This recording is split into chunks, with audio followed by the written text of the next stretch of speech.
ഞാനൊരു പുഡിംഗ് ഉണ്ടാക്കാനുള്ള ഒരുക്കത്തിലാണ് കേട്ടോ, ടൈമിലാണ് സർപ്രൈസ് ആയിട്ട് ഒരാൾ കയറി വന്നത്. ആരാന്ന് ഞാൻ കാണിച്ചു തരാം.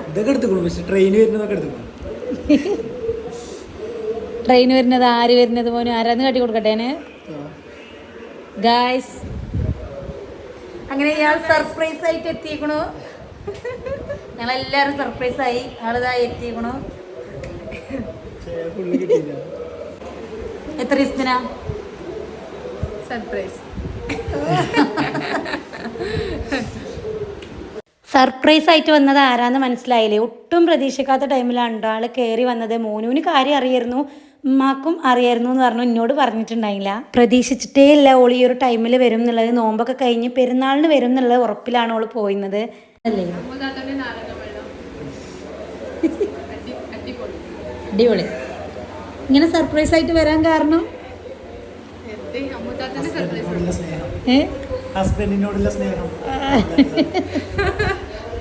ഫ്ലിപ്കാർട്ടിൽ നിന്ന് മോനു എന്നെ കൊണ്ട് ഒരു സംഭവം ഓർഡർ ചെയ്ത് വരുത്തിച്ചിരുന്നുണ്ടോ. എനിക്ക് മുന്നേ അറിഞ്ഞിരുന്നു നിത വരും എന്നുള്ളത്. എന്നെ കൊണ്ട് ഓർഡർ ചെയ്ത് വരുത്തിച്ചിരുന്നു. പക്ഷെ അതെന്തിനാണെന്ന് അറിഞ്ഞിരുന്നില്ല. ഇപ്പം സംഭവം മനസ്സിലായി. അപ്പോൾ അതാ ഒന്ന് നേരിട്ട് കൊടുത്തോളൂ.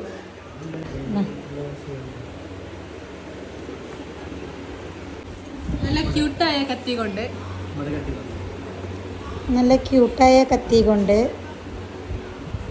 നമ്മളിത് വെട്ടി പൊട്ടി.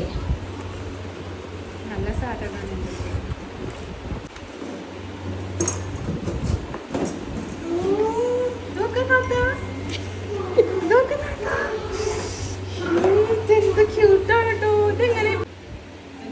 എങ്ങനെയുണ്ട്?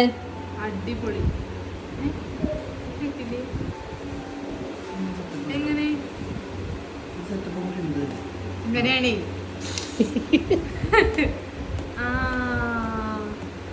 ഇതാണ് അടിപൊളി ലൈറ്റ്. നല്ല രസമുണ്ടല്ലേ താത്ത? ഇതൊക്കെ ബ്ലൂ റാബിറ്റ്, പിങ്ക് റാബിറ്റ്. ഇത് ഞാനും റാബിറ്റ് സെയിം. ഗ്രീൻ റാബിറ്റ് കണ്ടോ? ഓല് വന്ന് കുറച്ച് നേരം ഇരുന്ന ടൈമിലാണ് എൻ്റെ പുഡിങ് ഉണ്ടാക്കി കഴിഞ്ഞു. തന്നെ ഇത് തന്നെയാണ് ടേസ്റ്റ് ചെയ്യണത്. അത്യാവശ്യം ടേസ്റ്റ് ഉണ്ടായിരുന്നു. പിന്നെ ഇളനീർ പുഡിങ് ആയിരുന്നു. പിന്നെ കുറച്ച് പാൽപ്പൊടി അധികം ഇട്ടതുകൊണ്ട് അതിൻ്റെ ടേസ്റ്റ് ഇങ്ങനെ മുന്നിൽ വന്നിട്ടുണ്ട്. പിന്നെ കുറച്ച് കഴിഞ്ഞപ്പോൾ ഞങ്ങൾ ചായയും പുറത്തുനിന്ന് കടിയൊക്കെ വാങ്ങിക്കൊടുന്ന് അതും കുടിച്ചു. ചായ ഉണ്ടാക്കിയത് നിതയാണ് കേട്ടോ. അതിൻ്റെ വീഡിയോ എടുക്കാൻ വേണ്ടിയിട്ട് ഞാൻ അങ്ങനെ മറന്നു. അടിപൊളി ചായയാണ്. നല്ല ടേസ്റ്റിൽ ചായ ഉണ്ടാക്കാൻ അറിയുള്ളൂ. അതായത് നോർമലായിട്ട് ഞാനൊന്നും ഉണ്ടാക്കുന്ന പോലുള്ള ചായ അല്ല കേട്ടോ. ഏലക്കായ, ഇഞ്ചി, അങ്ങനത്തെ കുറേ ഐറ്റംസുകളൊക്കെ ഇട്ടിട്ടാണ് ചായ. പിന്നെ ചായ കുടിയൊക്കെ കഴിഞ്ഞ് ഞങ്ങൾ നേരെ പൂരത്തിനാണ് പോയത്. അതിൻ്റെ വീഡിയോ ഞാൻ അടുത്ത ഷോർട്സ് ആയിട്ട് ഇടാം. എന്തായാലും നിത വന്ന സ്ഥിതിക്ക് ഇനി 2-3 ദിവസം നിതയുടെ ഒപ്പമുള്ള വീഡിയോസ് ആയിരിക്കും. അപ്പോൾ എന്തായാലും വീഡിയോ ഇത്രയേ ഉള്ളൂ.